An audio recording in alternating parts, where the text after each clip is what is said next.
role of caregiver for their loved ones, creating a domino effect of changed life plans and major additional costs. ABC News followed two caregivers, a mom caring for her mother living with Alzheimer's disease, and a son caring for his mother as she battles Parkinson's disease. We bring you an intimate look inside the homes of America's caregivers.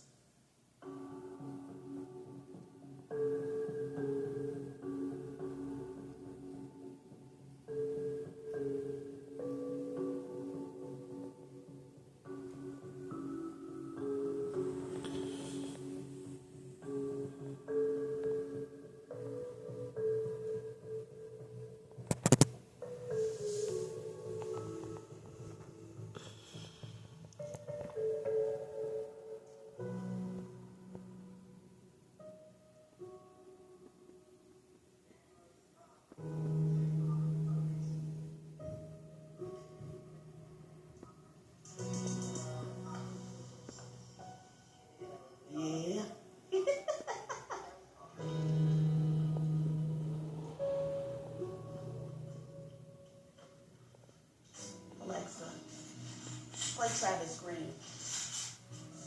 Wake up. Time to get up. Ready to get up? Gertrude is my mother. She just recently turned 80 years old. Mommy, time to get up. She is a former educator and a woman who is just a firecracker. Come on. Good job. Yes, ready? One, she loves people. She loves giving back. She's so generous. I'll never forget saying, I want to be just like her. Good morning to you.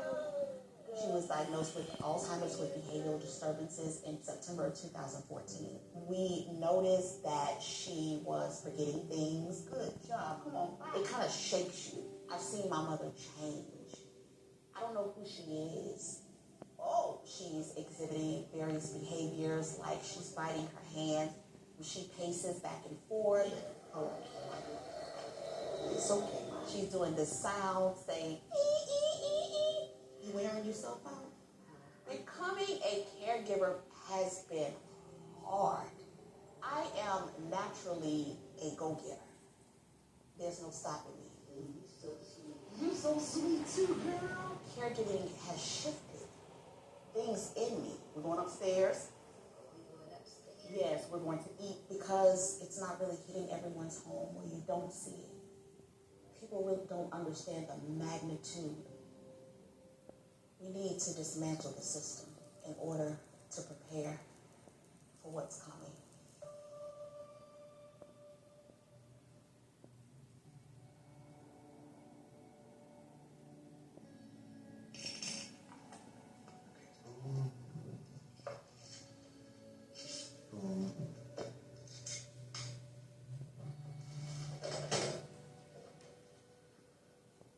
There's so many subtle issues with Parkinson's.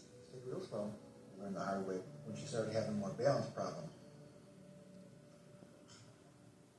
Where should I have you sit in, okay? It was such a wake up for me was when she came to this point of needing to be cared for. Okay, so what are we feeling like today? It took about 2 years probably altogether to kind of accept that this was going to be a full-time thing and a complete reroute of what I've been thinking my life was going to be. So, I'm more a little casual, like little animals, and you do just find your life on this kind of pause. It was very difficult for me, like watching like all the people I came up with start to succeed and start to have families and get married and have kids. And then you just realize, no, there's so many people like us who just, they're not posting because they're embarrassed like we were. All right, I'm going to be changed. There are 48 million family caregivers who are unpaid, and if you did have to pay them, it would be $600 billion. It's more than all of out-of-pocket spending in the United States on health care. Charlie, you're making a debut. More than 60% of family caregivers are also working. It is mainly women, it's 60% women, but 40% men. About 30% of them take care of both their children and their parents or another older person in the family. Say hello.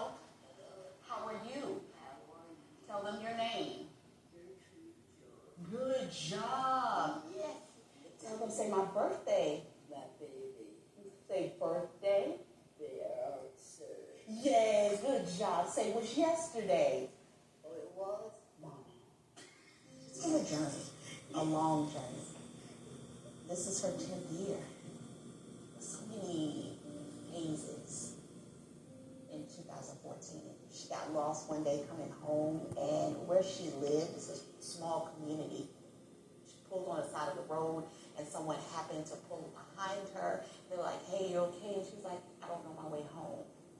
But she just broke down crying. I was like, "Mommy, I'm going to do everything I can. We're going to beat this." Mommy, you hungry? There's nothing that comes from resources or government help. Everything is from Mommy's Social Security and her pension. They keep saying, "My mom makes too much money," and it's not enough. So we're getting nothing. Like just recently, my mom's balance was $3.14. We need the money. We need programs. It does something to you because it's just like, that's your mom, the woman that birthed you. You're getting dressed. He's right here, look. That's him.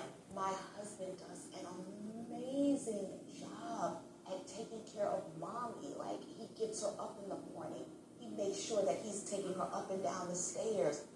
I don't want to throw the men to the side, but I just think the woman may think it's her job, and she feels like she's, the best for the job. Yes. Men absolutely have the same capacity to care as women do, but I have just had to notice how we are socialized different and perceive care in different ways. I got a little video. Is that triumphant? First walk home. Physical therapy. When she broke her femur and it was close to the artery and it's like it could have been lights out. I feel it. That was then okay, she needs everyday caregiving, it needs to be hands-on, and I need to be always accessible. I think a lot of people get to these points where there's an illness or something that comes earlier than you expect, and you realize how many systems actually aren't in place. The doctor had written a prescription to get a home health aide back in 2017, but the insurance denied it. And it's only in Michigan. And it's the thing where every state is different. So once we were here in Illinois, they do have an expanded Medicaid.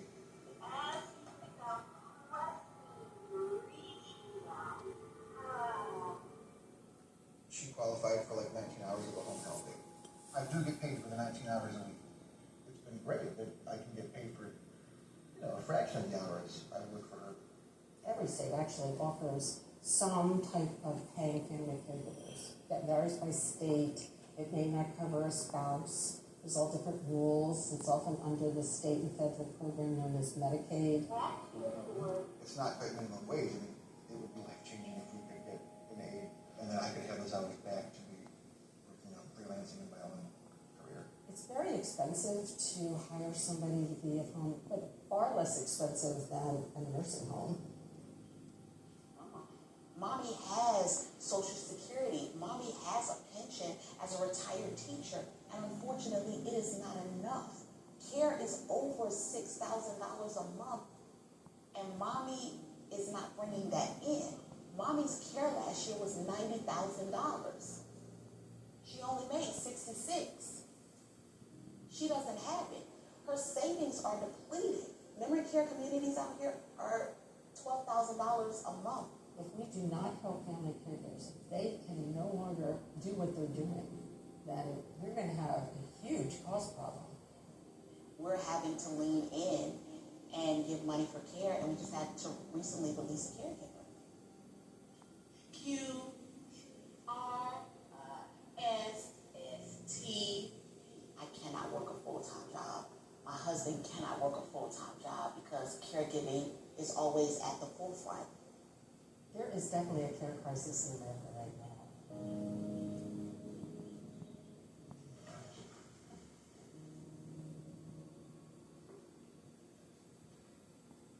I've always wanted to be a writer. Before I was writing a book and doing all this research, I just started applying that to this. He likes to tell me I'm not a burden, but I feel like a burden. Because he would have been in a career in New York, and finding his own dream. He sort of edited his dream to be different. It includes me. Okay, keep it on this sidewalk. One.